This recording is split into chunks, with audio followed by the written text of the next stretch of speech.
All righty, everybody. I am so excited to have Michael Dinsio on the show with me today. Michael, so glad to have you. Yeah, no, this is great, Jill. We've been friends and partners and all kinds of things over the years, and this is well overdue. Yeah. So one of the things that I like to do on Hey Docs here is to have my guests just give us the short rundown of how they got to where they're at. And so I would love it if you would talk a little bit about your history. You've got such a rich history in our industry and how Next Level Consultants came about. So do you mind giving us a little rundown on? Of course, yeah. I'll try not to bore you guys, but big picture. Jill knows this. So for the audience, I started out in dentistry, oh gosh, almost 15 years ago, I think, as a banker, commercial banker that focused specifically on in dental. And that was even before I knew Jill. I was located up in the Pacific Northwest and covered 5 states, Seattle, Portland, the big cities up here, and got the itch to go down to Colorado, which is where I really got to know you and did a lot of Jill's loans back then. And so banking was the foundation. It was really great because I was one of those bankers that didn't just want to do a transaction, but I really got into it, wanted to learn. And then that's when I realized, okay, this might be a short play for me. I just want to know more. I want to follow my clients more. I want to know, did they make it? I gave them this money. They're paying their bills. Did they make it? I wanted to be a part of that. Got burned out on that transactional piece, but got a ton of experience in startups and acquisitions, specifically financials. I worked with DSOs. I've worked for one-offs, you name it. And then got into consulting with a bigger firm. Just wasn't a good fit, but that gave me the viewpoint or the vision of what consulting really looked like. So got out of that,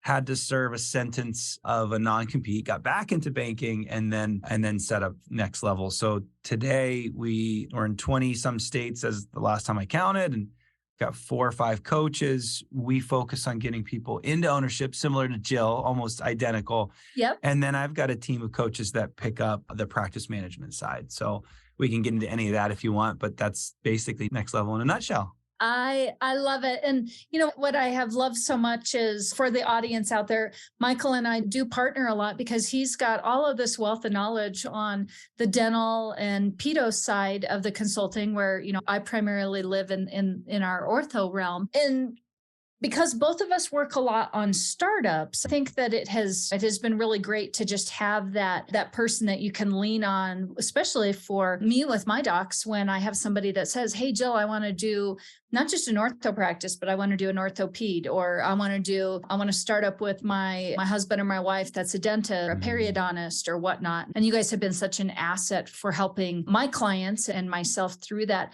So that kind of leads me to what I want to talk just a little bit about is maybe some of the differences that we may see if I've got somebody in the audience who's saying, I think I am interested in maybe doing some type of a multi-specialty practice, but what does a startup look like on that dental side? They get that coaching from me, from the ortho side of it. There is some differences, some nuances that are really different even from a dental to a pedo practice. So do you mind just walking us through that journey and some of the things that you see that your docs have to be aware of and thinking about it as they're going through that?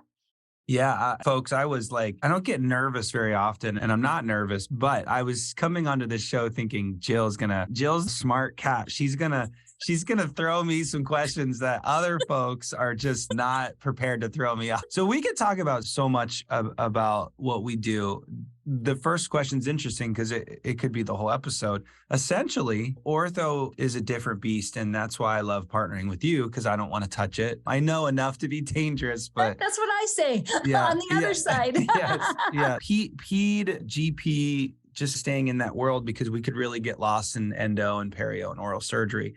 But just staying down the ped in general path, there's a lot more to think about in a lot of ways with those types of companies. I have a lot of conversations with my clients about your vision. I'm not saying that to be that typical consultant using the V word, but I truly mean that, because the first question I ask is, do you know Walmart? Do you know Nordstrom? Yes. Okay. Do you know which one does better? And they're always like, I don't know. And half the time I get Nordstrom from a revenue and profitability standpoint. And I'm like, no, not even close. Walmart's top 5, Fortune 5 for years. That's a good business. They do really well and they serve that community.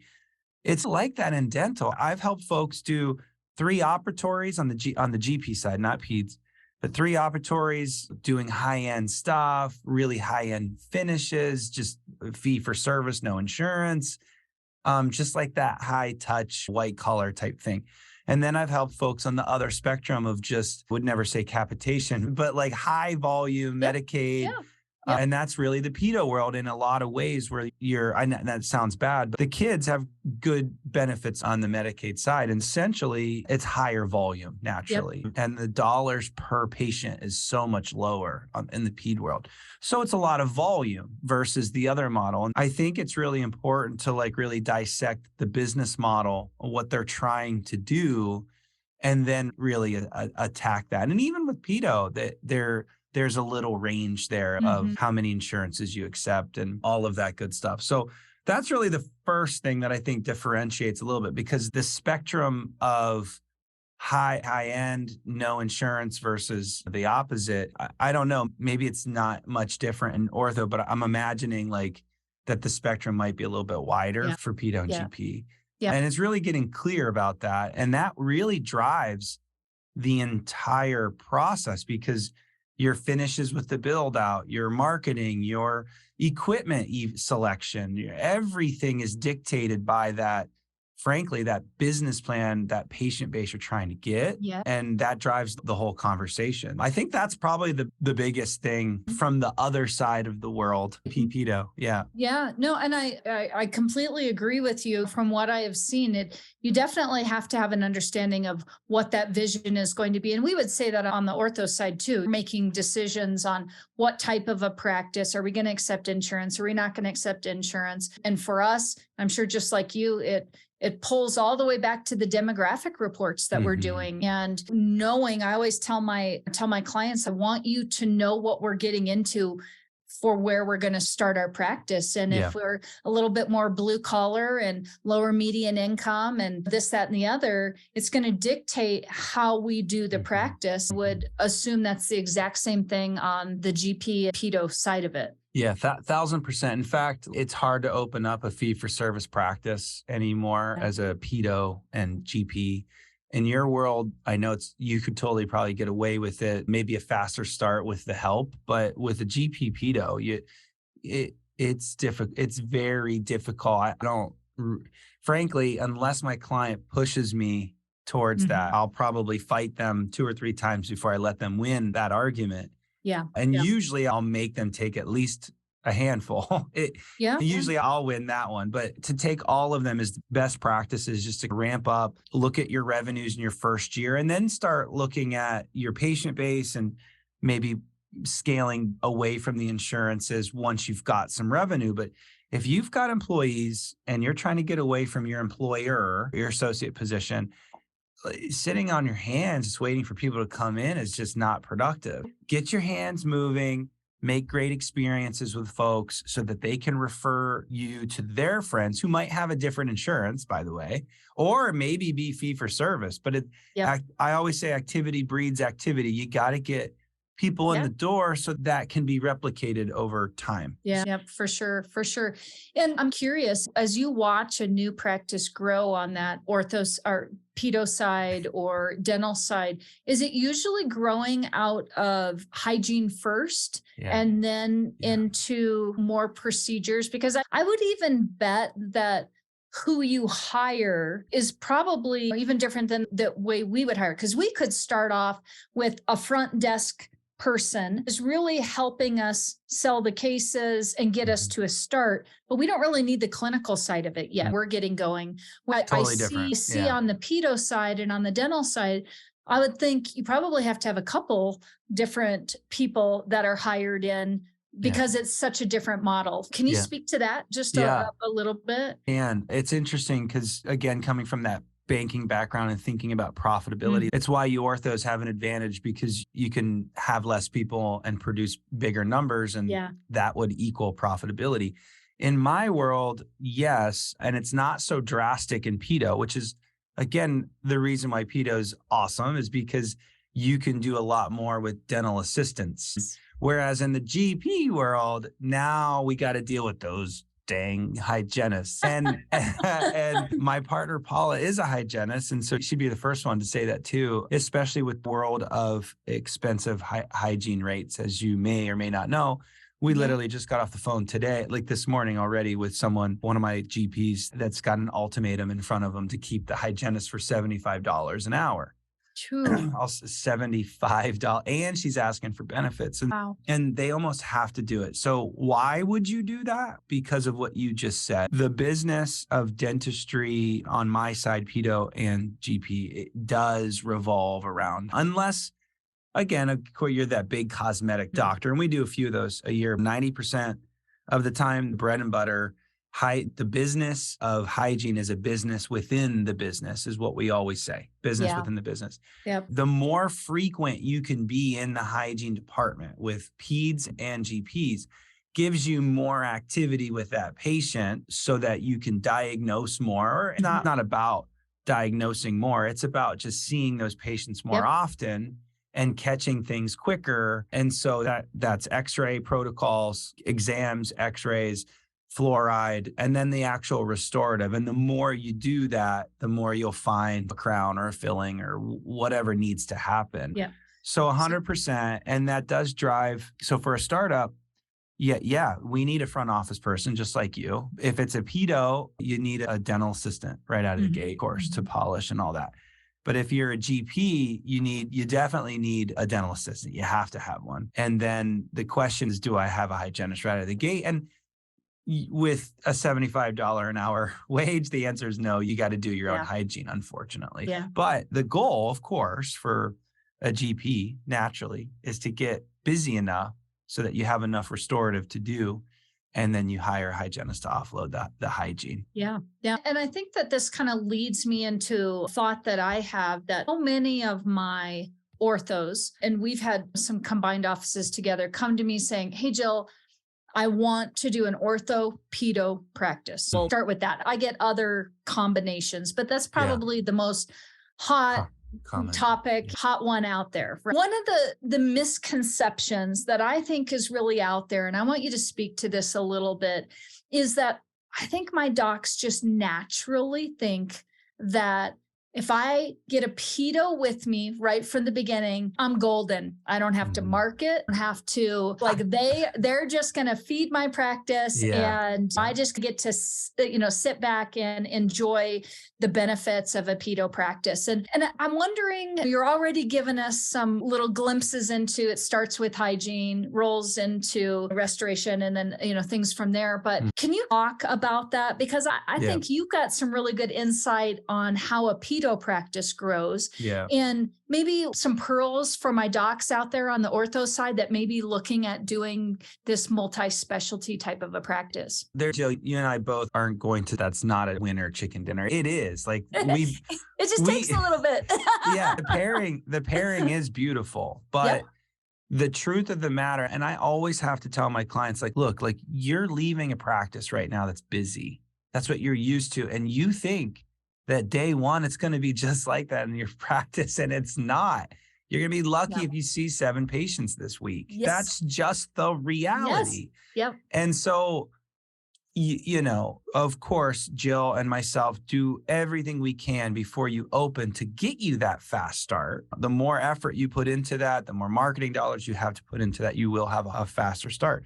But the truth of the matter is, the majority of the time, we're lucky if we have 7 patients in that first week, if sometimes that first month in competitive markets. And so the goal, just folks, put your hat on real quick. For me, a fast start for a pedo is going to be somewhere in that first year having about 500 patients. That's a fast start. Okay, let's say we're less than that, 500 patients. And so let's say you land with 300 and it's a slow start. Again, demographics matter, marketing strategy matters. You touched on that, Joe, and we can go into all of that.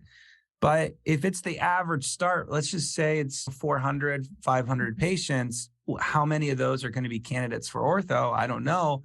Is that really a start for you, a fast start for you? And can you rely on that, Mr. or Mrs. Ortho? And the answer is probably not. That's the Exactly. first thing that I think. And then the second thing I think is, and you alluded this, and maybe you're leading the witness here a little bit, but I would never do that. no, yes, I was here. I was worried about the questions, and then she led me a little bit. But I think we're reading each other's minds, and that everybody's, what are they talking about? The idea of you not doing anything and relying on that is that's silly, because the truth is the pedos in the vicinity that you may be able to get referrals from, had you not partnered up with them, they're probably going to alienate you too. So now you're really relying on one referral source, when Yes. if you didn't, now you could reach out to all the pedos in the area. And then, by the way, some GPs do take kids, so you might alienate some of the GPs too. So you're limiting your scope a little bit, but there's all that. But the truth is over time, in the right area, the two of you could absolutely dominate. It's just going to take a minute. Yeah.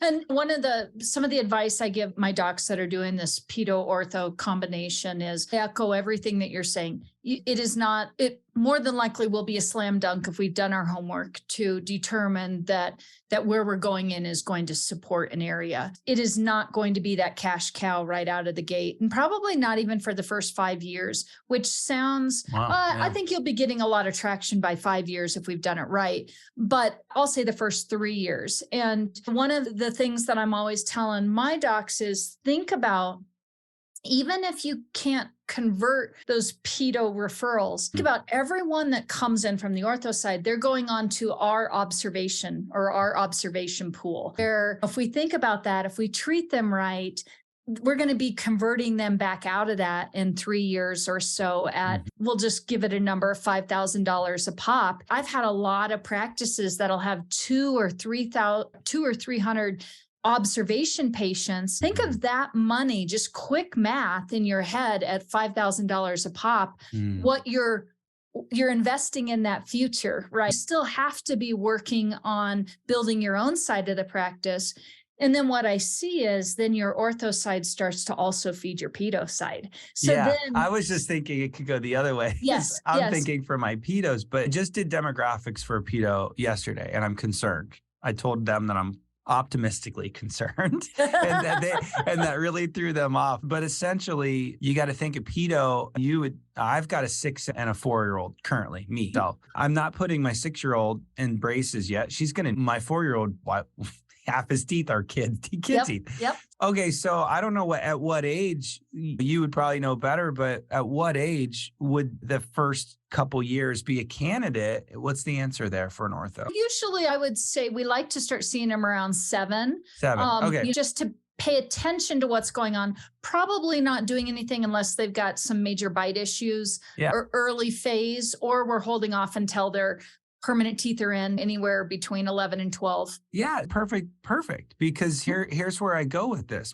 My daughter is missing, she's in that phase of missing the 2 teeth, and her whole front mouth is all jacked because she's missing teeth. It's super cute. That's the age, right? 6. And so a pedo's looking for 0 to 12. Yes. Okay, so if I'm looking for 500 patients the first year, and you guys, the ortho side, isn't even interested, quote unquote, interested until the end of that cycle, that narrows their referrals by probably a 10. So what? They're going to send you 50 patients. I guess that's a lot, but some of them might not be candidate. I don't know. I'm just throwing out math here, but it can't be that a lot, right? Yeah. Even if they're sending all of them over at 7, just to build a relationship and to get into our system, and that synergy from 7 to 12, getting ready to go, there's still a lot of patients that are coming in that are under 7 that won't even be ready for that. So I think the take home message is, for the listeners out there, is that although, like you said, I love that winner chicken dinner, a pedo ortho is a great combination. We cannot, I don't think, rely that is the golden ticket to success without you still have to do the work, grow the practices, to grow the ortho side, to grow the pedo side, so that in that 5 years to 8-year period, both practices are super healthy, self-feeding on both sides. And then hopefully you have built your referral patterns as well. I got a tad bit more on that. And again, sorry. I think no, this is great. We can defunk or whatever this theory a little bit more, in that the partner that you choose on the pedo side has to build a culture in their practice for diagnosing ortho or pre-diagnosing ortho. Yeah. And we Yes. help GPs all the time integrate clear aligners, sorry, orthos, but they could never do what you all do. But I feel if I can train a GP to take on the simple cases, you're going to get a lot more referrals of the Or complicated stuff. for sure. I think just have to stop that. It's okay. Okay. You guys you can do the easy stuff. We're trained to do the hard stuff. That's we right. should be able to help each other out here. And the good news there is if you can properly train that GP, AKA pedo, then now you're going to get more activity. But if the pedo team and your partner aren't great at teeing things up, yes, such a good point. Also may not work. So you have to know your partner just equally. Pedo, ortho, yay, let's do that cool combo. But you got to look at the pedo partner and say, are they dynamic? Do they have the entrepreneur spirit? Do they have the financials? Do they have the verbal skills? Do they have the leadership skills? Because all of that matters on how well that quick start's going to happen or not. And I know we're dragging this out here, but I'm going to build on that too, because I think your point is a really good point. And I think it also goes back to this vision. If you have a vision of doing this, I think in any partnership, I tell my docs, it's crazier than a marriage because everything is shared, but there's no love necessarily there. It keeps it going sometimes.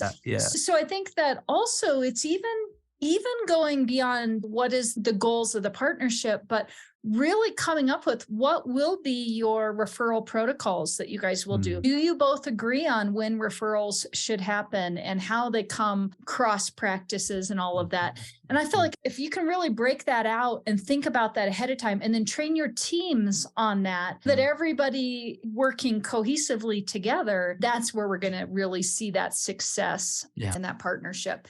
I agree. Let's stop scaring him on the partnership. I know. We'll move on. I did have one more thought though about the multi-specialty. So you and I, we know that we do a lot of startups, and I get asked this a lot.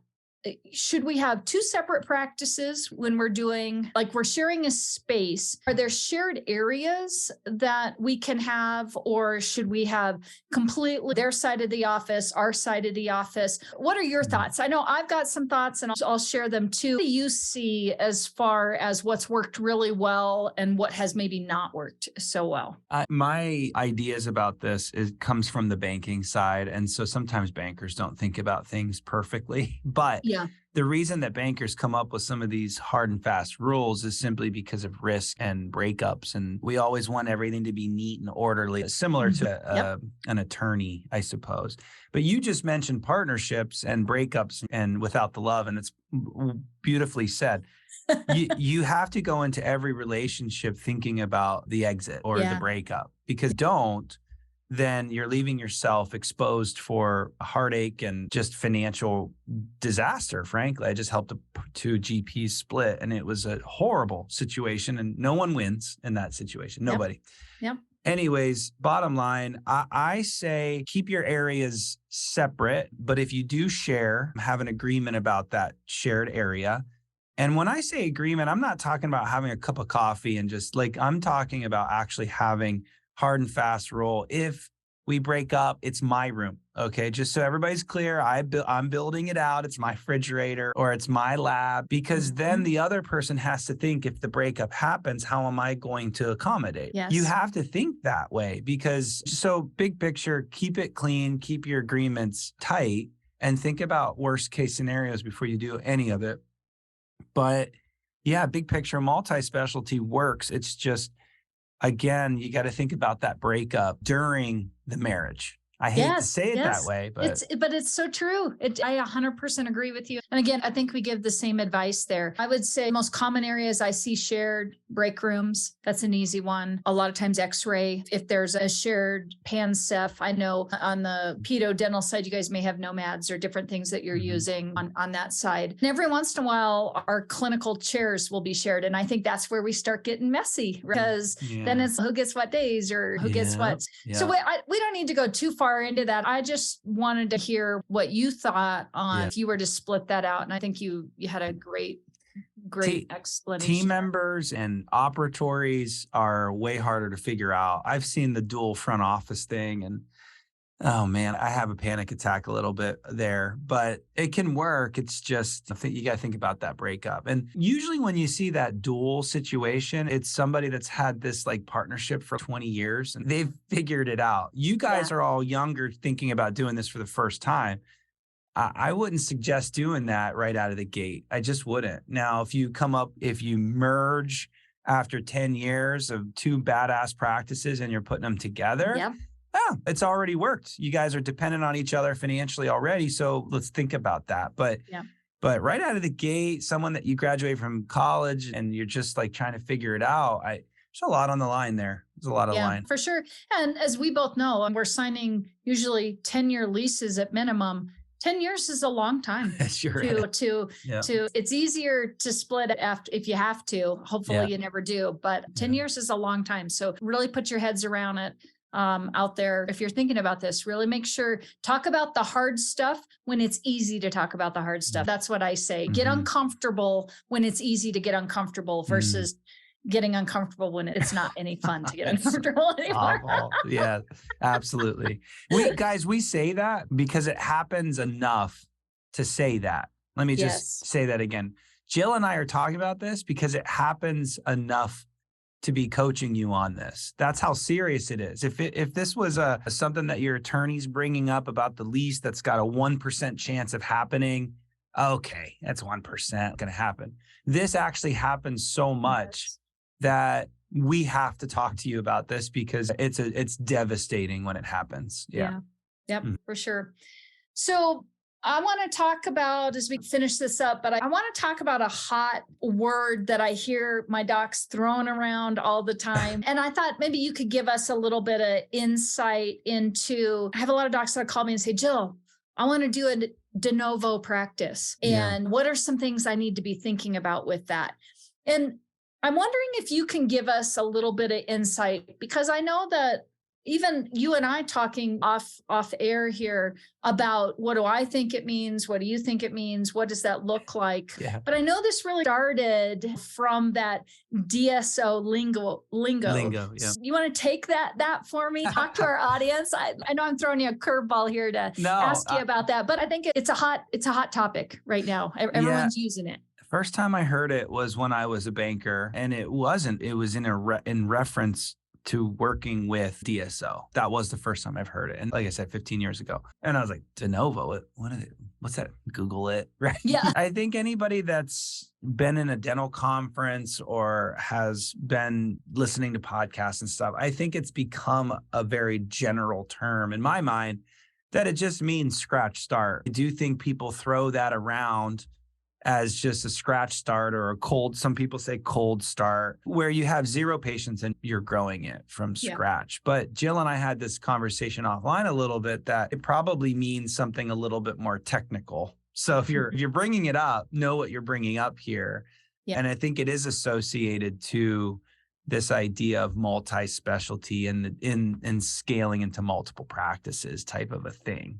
I think that's the root, but Jill and I don't think have 100% clarity on this. So if we don't, you guys might not want to throw it around a lot, but essentially when someone asks me about a de novo, I think just scratch start as as a simplest term. But the concept of multiple practice, multiple specialty is a vision thing that needs to be identified in the front end of all of my relationships. And so back to the first thing we talked about on the show is, what is the vision and what do you want to do? And what's the realistic expectations of the timeline of doing this and all that good stuff? Is that where you're heading here, Jill? Yeah, yeah, handling it beautifully, because Okay, good. I knew I was throwing you a curveball and asking you about that. But I think you're exactly right. I feel like for our audience, if you are talking to a consultant or you're out there talking to different people in our industry, I do think it's good that you're really clarifying what your vision is. Are you Mhm. talking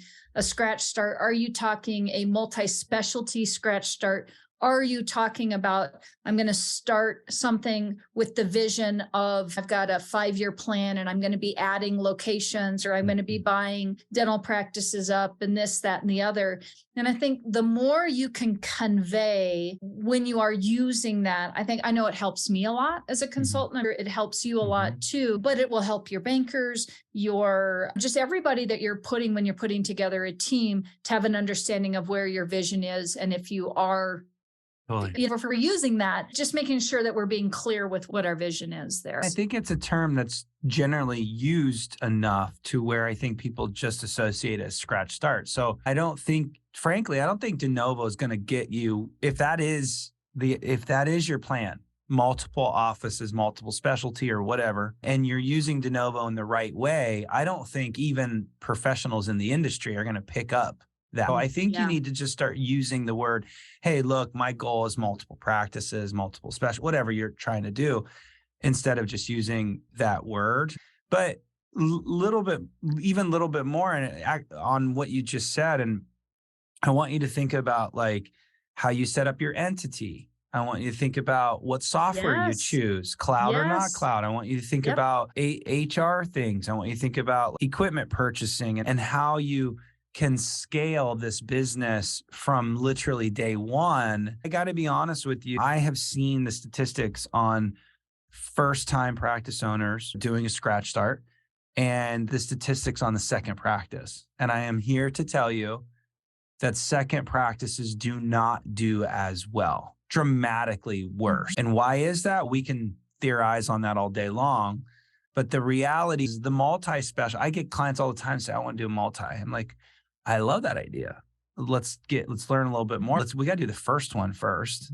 Yeah. And Yes. then let's have Yes. that Yeah. conversation, because once you get the taste of a hygienist, like I just said, coming up to you saying, I want $75 full benefits and all of it, you're going to be like, I don't want a second practice. I love big goals, but I tend to be the guy that says, hey, look, let's crush this first one, make a ton of money and do really well for your family and the community. And then let's talk about maybe a second. But Yeah. doing a second too soon, dangerous. Yeah. For sure. And I echo what you say and tell my clients the same thing too. Now we know that we may be going into an area where the demographics are just never going to support a big practice.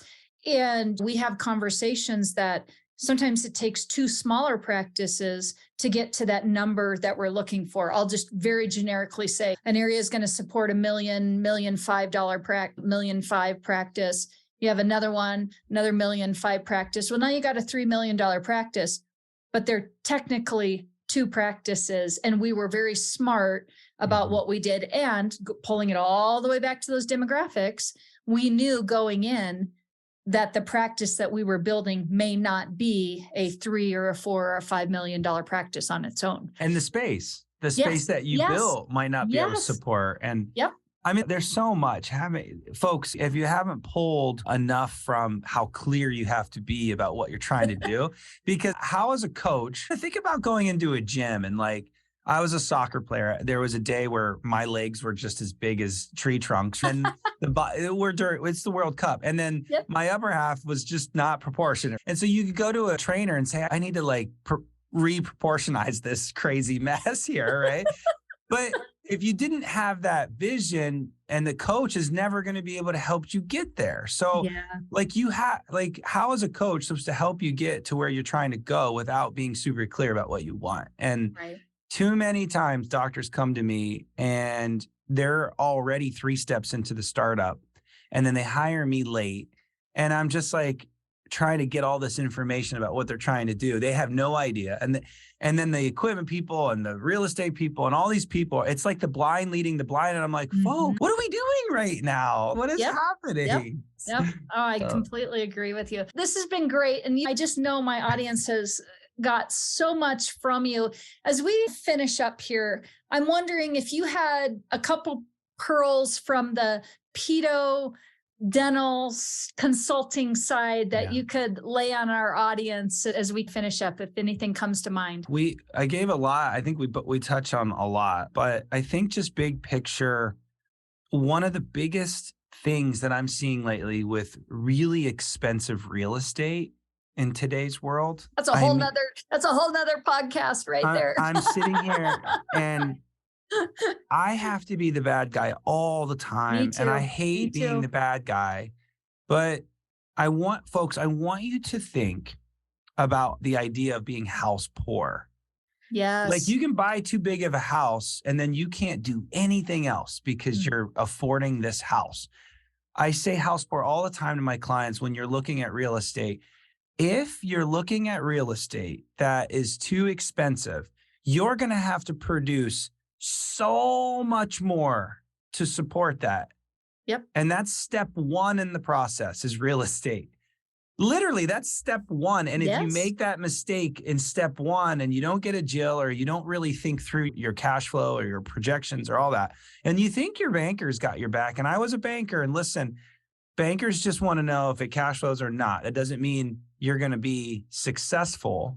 Just because you can pay your loan doesn't mean you're successful. I just want you to pay the loan. That's it. I'm being very generic there. Not all, you know what I'm trying to say. Bankers are good. Yeah, people, for sure.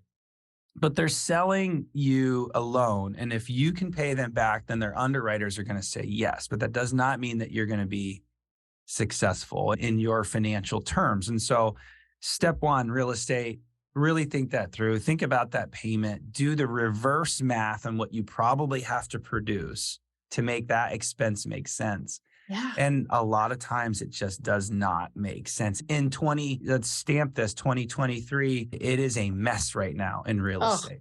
And I'm just going to echo such a good point. I've got, and I think too, even our brokers out there that are helping us, they want to close that deal. They're going to get something out of closing that deal. And I'm trying to remind my clients, you're married to this for the next 10 years. It's not just that base rent, but it's the escalator. It's the triple net that goes on top of it, continues to go up. And you may get to a point where you are making enough and it isn't such a big deal, but that window of where you would have been feeling good at that year 3 to 5 mark is now maybe 5 to 7. Yeah. And by the way, if it doesn't work and you make a bad decision, you want to get out in 10 years, that means you got to reinvest a whole nother 700,000-800,000 in another space. Yep. Just when you got debt free, just when you got there, you got to double down and do it again just to get out of that space. Yep. So space that's my nugget for today is I love that. Space. I'm so glad you brought that up, because I think you and I are having the exact same parallel conversations with clients, just in different, because it is so nutty out there. And then don't even get us started on the construction costs. That's so true. Oh, Lord. Yeah, absolutely. All right, that was awesome. So I like to finish up my Hey Docs with a little speed round. Oh, boy. Are you willing to take the speed round challenge? Has anybody said no to that? No, they haven't. And I won't let you say no. Okay. All right, let's do it. Do it. Coffee or tea? Oh, coffee. I'm drinking it right now. I know. You're a man after my own heart. Yes. Okay. Do you have a favorite book? Oh, gosh. Many. The Energy Bus is a great one. Just great, simple, easy. Boom. Do you have a favorite outdoor activity? So many. Speed round. Golf is great. Love golf. All right. Okay. Yeah. If you could be remembered for one thing, what would it be? Touching people's lives in a meaningful way that changes their life in a meaningful way. Oh, that's great. And then finally, a best piece of advice you've ever received? Slow down. Ooh, that's such a good one. Slow down. All right, Michael, it's been just a pleasure. Thank you so much for doing this. I know the audience just got a ton out of this. And so thank you. Pleasure was mine, Jill. Thank you. We'll do it again. We'll have to do it again. Yes, let's do it. All right. See ya. Thanks. See ya.